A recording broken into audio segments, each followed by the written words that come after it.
খ্রিস্টপূর্ব ষষ্ঠ-পঞ্চম শতকে গ্রিকের ঐতিহাসিক হেরোডোটাস ইন্ডিয়া নামটি প্রথম ব্যবহার করেছিলেন।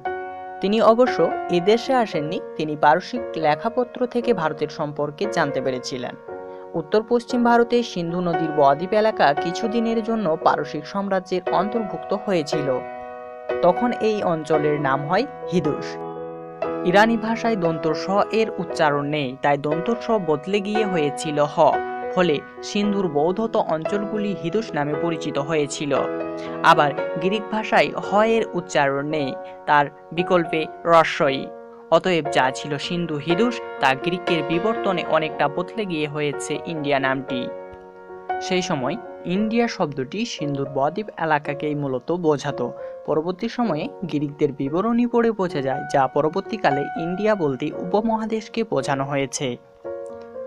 উত্তরে হিমালয় এবং দক্ষিণে সমুদ্র, এই প্রধান দুটি সীমানার সম্পর্কে গ্রিক লেখকেরা যথেষ্ট সচেতন ছিলেন। বিদেশি তথ্যসূত্রে আরেকটি নাম পাওয়া যায়, হিন্দুস্তান। হিন্দুস্তান নামটি বেশ প্রাচীন, যা এসেছে আদি ফার্সি শব্দ হিন্দু থেকে।